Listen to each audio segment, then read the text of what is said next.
அனைவருக்கும் வணக்கம். நான் உங்கள் அருள் அசோக்.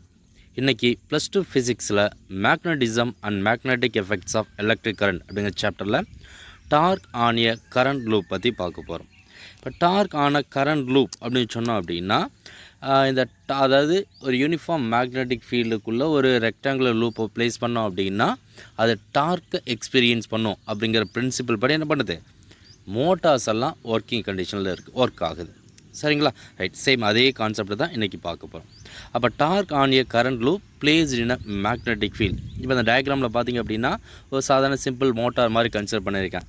இந்த பக்கம் north pole and then south pole இருக்கக்கூடிய மேக்னெட், நடுவில் என்ன பண்ணியிருக்கேன், ஒரு ரெக்டாங்குலர் காயிலை நான் ப்ளேஸ் பண்ணியிருக்கேன். அப்போ ரெக்டாங்குலர் காயில் PQRS அப்படிங்கிற ரெக்டாங்குலர் காயிலை மேக்னெட்டிக் ஃபீல்டுக்கு பர்பெண்டிகுலர் டைரக்ஷனில் என்ன பண்ணியிருக்கேன், ப்ளேஸ் பண்ணியிருக்கேன். சரிங்களா? Right. Consider rectangular loop PQR carrying current I is placed in a uniform magnetic field vector B. சரிங்களா? ரைட். அடுத்து let A and B be the length and breadth of the rectangular loop respectively அப்படின்னு சொல்லி கொடுத்துருக்கோம். இப்போது இந்த BQ and then SR இதில் ரெண்டும் லென்த்தாகவும் QR and BS இதை என்ன பண்ணியிருக்கேன், பிரெத்தாகவும் கன்சிடர் பண்ணிக்கிட்டேன். அப்போது லென்த்தை A அப்படிங்கிற மாதிரியும் பிரெத்தை B அப்படிங்கிற மாதிரி என்ன பண்ணிட்டேன், கன்சிடர் பண்ணிக்கிட்டேன்.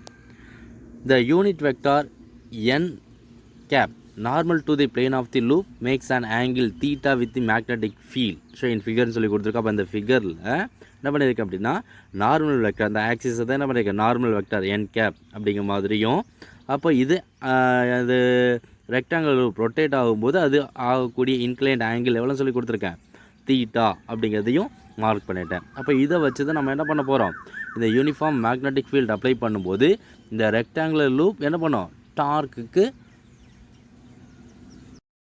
the magnitude of the magnetic force acting on the current carrying arm BQவில் எவ்வளோ magnitude of the magnetic force இருக்குது அப்படின்னா நம்ம ஆல்ரெடி முன்னாடி கண்டுபிடிச்சது மாதிரி என்ன பண்ணிக்கலாம், மேக்னெட்டிக் ஃபோர்ஸை சப்ஸ்டியூட் பண்ணிக்கலாம். இப்போது magnetic force FBQ is equal to IAB sin theta. Theta is equal to என்னவாக இருக்கும், பர்பெண்டிகுலராக இருக்குது, மேக்னெட்டிக் ஃபீல்டுக்கு பர்பெண்டிகுலராக இருக்கிறதுனால 90 டிகிரி. ஸோ 90 தான் சொல்லியிருக்கோம் 5/2 அப்படி மாதிரி சொல்லி கொடுத்துருக்கோம். அப்போது IAB sin 90, sin 90 is equal to 1. அப்போ IABன்னு சொல்லி போட்டுக்கலாமா? ரைட்.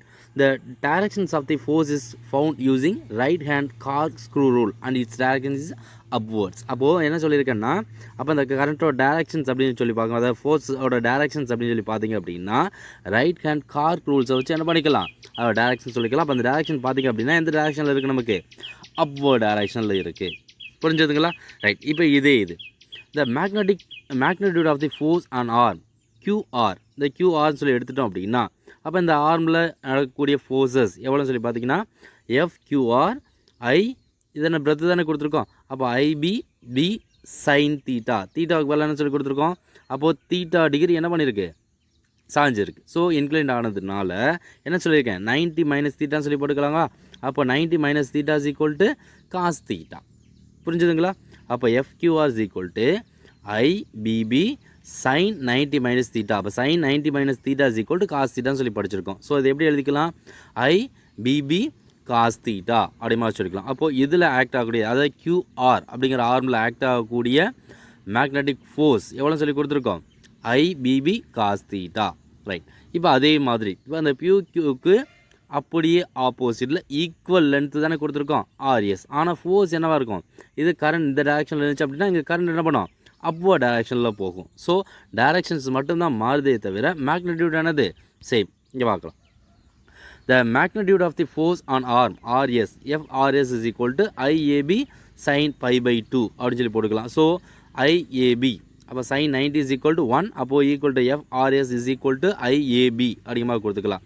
இந்த டைரக்ஷன்ஸ் வந்து என்னவாக இருக்கும், டவுன்வர்ட் டைரக்ஷனில் இருக்கும். என்ன காரணம் அப்படின்னா கரண்ட்டோட டைரக்ஷன்ஸ் மாறுது. ஸோ ஃபோர்ஸோட டைரக்ஷன்ஸ் என்ன பண்ணும், கண்டிப்பாக மாறும்.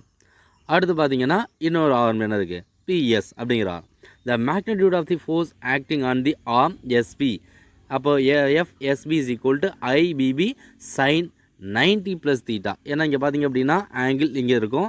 அப்போ என்ன பண்ணியிருக்கோம், இது ஹரிசாண்டல் லைனாக ட்ரா பண்ணிங்க அப்படின்னா தீட்டா என்ன பண்ணியிருக்கோம், ஆட் ஆகும். ஸோ என்ன சொல்லி போட்டுக்கலாம், அப்போ IBB sin 90 ப்ளஸ் தீட்டா. அப்போ sin 90 plus theta is equal to என்ன சொல்லி கொடுத்துக்குவோம், காஸ் தீட்டா அப்படின்னு சொல்லி படிச்சிருக்கோம். So FSP is equal to IBB cos theta அப்படி சொல்லி எழுத முடியும். புரிஞ்சதுங்களா? ரைட், நம்ம ஆல்ரெடி சொல்லியிருக்கோம். அப்போ மேக்னெட்டிக் ஃபீல்டு அப்படின்னு சொல்லும்போது இந்த force acting on FQR and FSB ரெண்டுமே என்னவா இருக்குது? ஈக்குவல் ஆனால் ஆப்போசிட். பட் என்ன சொல்லியிருக்கோம்? கோலின் எதே கேன்சல் டு ஈச் அது. அப்போ ரெண்டுமே என்ன இருக்குது? மேக்னெட்டிக் ஃபீல்டுக்கு பேரலாக இருக்கிறதுனால அது எந்த ஒரு ஃபோர்ஸும் என்ன பண்ணாது? எக்ஸ்பீரியன்ஸ் பண்ணாது. So the force on QR and force on SP இந்த ரெண்டுமே என்னது? ஈக்குவல் அண்ட் ஆப்போசிட் டைரக்ஷனில் இருக்கிறது மட்டும் இல்லாமல் மேக்னெட்டிக் ஃபீல்டுக்கு பேரலாக இருக்கிறதுனால என்ன ஆகிடும்? கேன்சல் ஆகிடும். So but the forces are PQ and forces in FRS இது ரெண்டுமே என்ன இருக்குது? ஈக்குவல் இன் மேக்னட்யூட் பட் என்னவா இருக்குது? Opposite direction. ஆனால் acting along the same straight line. சரிங்களா? அதாவது என்ன சொல்லியிருக்கோம்? இப்போது பிக்யூவில் ஆக்ட் ஆகக்கூடிய ஃபோர்ஸும் ஆர்எஸில் ஆக்ட் ஆகக்கூடிய ஃபோர்ஸும் ஈக்குவல், மேக்னட்யூடும் சேம் தான். பட் டைரக்ஷன்ஸ் என்ன இருக்குது? ஆப்போசிட் டைரக்ஷனில் இருக்குது. ஃபோர்ஸ் பார்த்தீங்கன்னா இங்கே ஃபோர்ஸ் பார்த்தீங்கன்னா டவுன்வர்ட் டைரக்ஷனில் இருக்குது along the same straight line. அப்போ ரெண்டுமே என்னவாக இருக்குது? Not acting on the same side. அப்போ ரெண்டுமே என்ன இல்லை? ஒரே இதில் சேமாக இல்லை. So the force FPQ and FRS constitute a couple which exist torque on a loop. அப்போ ரெண்டுமே என்ன பண்ணும் அப்படின்னா இது இந்த டைரக்ஷனில் இருக்குது, இந்த டைரக்ஷனில் இருக்குது. அப்போது என்ன பண்ணும்? இதை அப்போஸ் பண்ணுங்களா? அப்போ அப்போஸ் பண்ணும்போது என்ன பண்ணும்? இந்த பிக்யூக்கும் ஆர்எஸ்ங்கிற ஆர்முக்கு இடையில் என்ன பண்ணியிருக்கோம்? ஒரு டார்க் ப்ரொடியூஸ் ஆகும். சரிங்க? அப்போ டார்க் ப்ரொடியூஸ் ஆகிறதுனால இந்த ரெக்டாங்குலர் லூப் என்ன பண்ணும்? இந்த north pole and south pole இருக்கக்கூடிய இந்த மேக்னெட்டிக் ஃபீல்டுக்குள்ளே ட்விஸ்ட் ரொட்டேட் ஆக ஆரம்பிக்கும். புரிஞ்சுதுங்களா? ரைட். அப்போ எவ்வளோ டார்க் ஜென்ரேட் ஆகுது அப்படின்னு சொல்லி பார்த்தீங்கன்னா the magnitude of the torque acting on an arm BQ about AB is torque BQ is equal to B by 2 sin theta into IAB அப்படி மாதிரி கொடுத்துருக்கோம். அதாவது டார்க் அப்படின்னு சொன்னாவே என்ன சொல்லியிருப்போம்? the any one of the force and perpendicular distance of அப்படின்னு சொல்லியிருப்போம். அப்போ torque is equal to perpendicular distance into acting force. அதாவது any one of the arm. இது பிக்யூஓ இல்லைன்னா எதை சொல்லிக்கிறதுக்கலாம்? RSO, sorry PQO or RSO அப்படின்னு சொல்லி எடுத்துக்கலாம். இப்போது என்ன சொல்லியிருக்கேன்? பிக்யூ அப்படிங்கிற ஆர்ம் மட்டும் எடுத்துக்கிறேன். அப்போ அந்த torque PQ is equal to B by 2 sine theta IAB. அப்போ பி பை 2 சைன் தீட்டா அப்படிங்கிறது என்னது? Distance, perpendicular distance into acting force.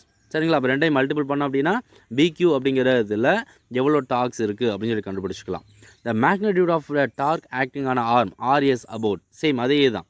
அப்போ ஆர்எஸ்ல என்ன இருக்கும்? சேம் டார்க் தான், B by 2 sine theta IAB. அப்போது இதனோட டோட்டல் டார்க் அப்படின்னு சொல்லி சொன்னோம் அப்படின்னா எவ்வளோ இருக்கும்? ரெண்டையும் ஆட் பண்ணிக்குவோம். ஸோ அது சிம்பிளாக அந்த டயக்ராமில் நம்ம உங்களுக்கு கொடுத்துருக்கோம் பாருங்கள். அப்போது பிக்யூ அப்படிங்கிற இந்த ஆர்மில் எவ்வளோ டார்க் ஆக்ட் ஆகுது அப்படின்னா அப்போ இதில் ஆக்ட் ஆகக்கூடிய ஃபோர்ஸ் எவ்வளோ? ஐஏபி. தென் பர்பண்டிகுலர் டிஸ்டன்ஸ் அப்படின்னு சொல்லி பார்த்தீங்கன்னா எவ்வளோ இருக்குது? B by 2 sine theta. இது ரெண்டையும் மல்டிபிள் பண்ணி தான் என்ன பண்ணியிருக்கோம்? டார்க் பிக்யூவில் எவ்வளோ டார்க் இருக்கும் அப்படிங்கிறத கண்டுபிடிச்சிருக்கோம். அதே மாதிரி ஃபோர்ஸ் ஆன் ஆர்எஸ் எவ்வளோ கொடுத்துருக்கோம்? அதாவது இந்த ஆர்மில் எவ்வளோ டார்க் இருக்குது அப்படின்னு சொல்லி பார்த்தோம் அப்படின்னா சேம் அதே மெத்தடு தான். புரிஞ்சுதுங்களா? இப்போ டோட்டல் டார்க் அப்படின்னு சொல்லி பார்த்தோம் அப்படின்னா அந்த யூனிட் வெக்டார்ஸை வச்சு சொல்லுவோம். அப்போ இந்த யூனிட் வெக்டார் தான் என்ன பண்ணியிருக்கேன்? நான் இங்கே டாட்டர் லைனில் கொடுத்துருக்கேன். அப்போ அந்த யூனிட் வெக்டார்ஸை பொறுத்து இந்த ஆக்சிஸில், அதாவது என்ன சொல்லலாம், இந்த ரெக்டாங்குலர் லூப்பில் எவ்வளோ டார்க் அப்படின்னு சொல்லி பார்த்தோன்னா இப்போ அந்த total torque acting on entire loop எவ்வளோன்னு சொல்லி பார்த்தீங்கன்னா ஏபின்னு சொல்லி கொடுத்துருக்கோம். அப்போ ஏபி என்டையர் லூப்புக்கும் டோட்டல் டார்க் இஸ் ஈக்குவல்னு பார்த்தீங்கன்னா பிக்யூவில் எவ்வளோ டார்க் இருந்தது, ஆர்எஸில் எவ்வளோ டார்க் இந்த ரெண்டையும் ஆட் பண்ணிட்டோம் அப்படின்னா என்ன பண்ணிக்கலாம்? டோட்டல் டார்க் கண்டுபிடிச்சிடலாம். அப்போ பிக்யூவில் பார்த்தீங்க அப்படின்னா டார்க் இஸ் ஈக்குவல் எவ்வளோ இருந்தோம்? B by 2 sine theta F PQ plus B by 2 sine theta FRS அப்படின்னு சொல்லி போட்டுக்கலாங்களா? அப்போது எஃப் பிக்யூ எஃப்ஆர்எஸ் என்ன தான்? சேம். ஸோ ஒன்றுமே பிரச்சனை இல்லை, என்ன பண்ணிக்கலாம்? அப்படியே எழுதிக்கலாம். அப்போ F PQ is equal to IAB அப்படிங்கிற மாதிரி சொல்லியிருந்தாங்களா? எஃப்ஆர்எஸ் இஸ் ஈக்குவல் டு ஐஏபின்னு சொல்லியிருந்தாங்களா? ரைட். இப்போ B by 2 sine theta B plus B by 2 sine theta. அப்போ ரெண்டையும் என்ன பண்ணிக்கோங்க? ஆட் பண்ணிங்க அப்படின்னா எவ்வளோ கிடைக்கும்? அப்போது பி பை 2 இது எல்லா காமன் ஃபேக்டர்ஸ் எல்லாம் என்ன பண்ணிக்கோங்க? வெளில எடுத்துக்கோங்க. அப்போது இதில் காமன் ஃபேக்டர்னு சொல்லி பார்த்தீங்கன்னா B sine theta F PQ இதில் காமன் ஃபேக்டர்னு பார்த்தீங்கன்னா B sine theta FRS. F PQ எஃப்ஆர்எஸோட வேல்யூ என்னது சேம். ஸோ அப்போ என்ன எழுதிக்கலாம், F PQ is equal to FRS is equal to IAB அப்படிங்கிற மாதிரி சொல்லியிருந்தாங்களா. Right, okay. அப்போ ரிமைனிங் என்ன இருக்குது, எல்லாத்தையும் காமனாக வெளில எடுத்துட்டிங்கன்னா 1/2 மட்டும்தான் காமனாக இருக்குது ஜென்ரலுக்கு. அப்போ 1/2 + 1/2 is equal to into B IAB sine theta அப்படி மாதிரி சொல்லி எடுத்துக்கலாம். சரிங்களா. ரைட், அப்போது 1/2 + 1/2 ஈக்குவல் டு 1 அப்படின்னு சொல்லி போட்டோன்னா அப்போ total torque tau is equal to IAB sine theta into capital B magnetic field அப்படிங்கிற மாதிரி சொல்ல முடியுங்களா. ரைட், அப்போது total torque is equal to என்ன சொல்லி எடுத்துக்கலாம், இப்போ ஏபி அப்படிங்கிற சொல்ல ஏங்கிறது பிரெத்து, பிங்கிறது ஏங்கிறது லென்த்து, பிங்கிறது பிரெத்துன்னு சொன்னதுனால அப்போ length and breadth is equal to area அப்படின்னு சொல்ல முடியும். ஸோ இந்த torque is equal to IAB sine theta அப்படிங்கிற மாதிரி சொல்ல முடியும். அப்போ இதை வெக்டார் ஃபார்மில் எழுதணும்னா எப்படி எழுதிக்கலாம், அப்போ torque is equal to IA vector cross B vector அப்படின்னு சொல்லி எழுத முடியுங்களா. ஸோ இந்த அபோவ் ஈக்குவேஷன்ஸ்லேருந்து என்ன பண்ணிக்கலாம், நாம் மேக்னெட்டிக் டைபோல் மொமெண்ட்டை கண்டுபிடிச்சிக்கலாம். என்ன அப்படின்னா அப்போ IA vector is equal to என்ன சொல்லி படிச்சிருக்கோம், மேக்னெட்டிக் டைபோல் மொமெண்ட் சொல்லி படிச்சிருக்கோங்களா. ஸோ அப்போ என்ன பண்ணிக்கலாம், ஏ வெக்டாருக்கு பதிலாக magnetic dipole moment PM vector அப்படிங்கிறத சப்ஸ்டியூட் பண்ணிக்கிறேன். அப்போ அந்த total torque is equal to PM vector cross B vector அப்படின்னு சொல்ல முடியுங்களா. ரைட், இப்போது suppose if there are n turns in the rectangular loop then the torque is given by, அதாவது இப்போ இது வரைக்கும் பார்த்தது ஒரு PQRS அப்படிங்கிற ரெக்டாங்குலர் லூப்பில் ஒரே ஒரு காயில் இருக்கும்போது, சப்போஸ் இங்கே n நம்பர் ஆஃப் காயில்ஸ் இருந்துச்சு அப்படின்னா அப்போ அந்த total torque is equal to எப்படி எழுதிக்கலாம், அப்போ torque is equal to NIAB sine theta அப்படி மாதிரி எழுத முடியும். ரைட், இப்போது இதை வச்சு என்ன பண்ணுறேன், ஒரு சில ஸ்பெஷல் கேசஸ் கொடுத்துருக்கோம். அப்படின்னா இப்போ சப்போஸ் அந்த ரெக்டாங்குலர் லூப்போட அந்த ஆக்சிஸை பொறுத்து ரெக்டாங்குலர் லூப்போட ஆங்கிள் எவ்வளோ சொல்லி கொடுத்துருக்கேன், theta is equal to 90 degree or plane of the loop is parallel to the magnetic ஃபீல்டாக இருந்துச்சு அப்படின்னா இந்த டார்க் ஆன கரண்ட் லூப் இஸ் என்னவாக இருக்கும், மேக்ஸிமமாக இருக்கும். என்ன காரணம் அப்படின்னா தீட்டா 90 சொல்லி போட்டோன்னா அப்போ torque is equal to NIAB அப்படின்னு சொல்லி போட்டுக்கலாங்களா. ஏன்னா சைன் 90 இஸ் ஈக்குவல் டு 1. அப்போது இந்த maximum dark is equal to IAB அப்படி மாதிரி சொல்லி கொடுத்துக்கலாம். இல்லை NIAB நம்பர் ஆஃப் டர்ன்ஸ் வச்சு சொன்னோம் அப்படின்னா NIAB அப்படி மாதிரி சொல்லி கொடுக்க முடியும். Suppose when theta is 0 or 180 degree இருந்துச்சு அப்படின்னா, அதாவது the plane of the loop is perpendicular to the magnetic field, அப்போ டார்க் என்ன இருக்கும், டார்க்கான கரண்ட் லூப் இஸ் 0. என்ன காரணம் அப்படின்னா sin 0 or sin 180 is equal to 0. சரிங்களா. அப்போ the total 0 into anything 0, அப்போ total torque is equal to என்ன சொல்லி கொடுத்துக்கலாம், டார்க்குன்னு சொல்லி கொடுத்துக்கலாம். புரிஞ்சுதுங்களா. ரைட், அப்போ இது வரைக்கும் நாம் பார்த்ததில் பார்த்தீங்கன்னா the coil will rotate in an anti-clockwise direction about the axis of coil shown by dotted line. அதாவது நம்ம என்ன சொல்லி கொடுத்துருந்தோம், இப்போ அந்த ரெக்டாங்கிள் லூப்பில் அதோட டேரக்ஷன் n கேப் அப்படிங்கிற வெக்டாரில் சொல்லியிருந்தாங்களா. அப்போது என்ன சொல்லி கொடுத்துக்கலாம், டாப் வியூவில் பார்த்தீங்கன்னா அந்த ஆக்சிஸ் ஆஃப் காயில் என்ன பண்ணியிருக்கோம், டாட்டர் லைனில் குறிச்சிருக்கோம். நம்ம தான் யூனிட் வெக்டார் n கேப் அப்படிங்கிற மாதிரி மார்க் பண்ணி வச்சுருக்கோம். அடுத்து ரெண்டாவது பார்த்தீங்கன்னா the torque acts in upward direction along the dotted line according to the Maxwell screw rule. அடுத்து மூணாவது டாபிக் பார்த்தீங்கன்னா என்ன பார்த்துருந்தோம், தீட்டாவோட வேல்யூ 0வாக இருந்துச்சுன்னா டார்க் என்னவாக இருக்கும், மினிமம். அதே இது தீட்டாவோட வேல்யூ 90 டிகிரியாக இருந்துச்சுன்னா டார்க் என்னவாக இருக்கும், மேக்ஸிமம். அப்போ maximum dark is equal to NIAB அப்படி மாதிரி சொல்லியிருந்தோம். அதே மாதிரி யூனிட் சொல்லி பார்த்தீங்கன்னா மேக்னெட்டிக் ஃபீல்டு அப்படிங்கும்போது டெஸ்லா, கரண்ட் அப்படின்னா ஆம்பியர் அப்படிங்கிற மாதிரி சொல்லியிருந்தோம். அடுத்து பார்த்தீங்கன்னா டார்க் அப்படின்னு சொல்லி பார்த்தீங்க அப்படின்னா நியூட்டன் மீட்டர் அப்படி மாதிரி சொல்லியிருந்தோம். அடுத்து இந்த ஃபார்முலாஸ் எல்லாமே எதுக்கு பயன்படுத்துகிறோம், the above formula for torque can be used for any loop irrespective of its shape. சரிங்களா. ரைட், இப்போ இந்த டாபிக் உங்களுக்கு புரிஞ்சிருக்கும்னு நினைக்கிறேன். ரைட், இப்போ இந்த டாப்பிக்லேருந்து கேட்கக்கூடிய கொஸ்டின்ஸ் அப்படின்னு சொல்லி பார்த்தீங்க அப்படின்னா சிம்பிள் கொஸ்டின் தான். எக்ஸ்பிளைன் தி டார்க் ஆன current loop place in a magnetic field அப்படி மாதிரி சொல்லி என்ன பண்ணலாம், கேட்கலாம். புரிஞ்சுதுங்களா. இதில் ஏதாவது சந்தேகங்கள் இருந்துச்சு அப்படின்னா இந்த யூடியூப் சேனலோட கமெண்ட் பாக்ஸில் சொல்லுங்கள். தேங்க்யூ.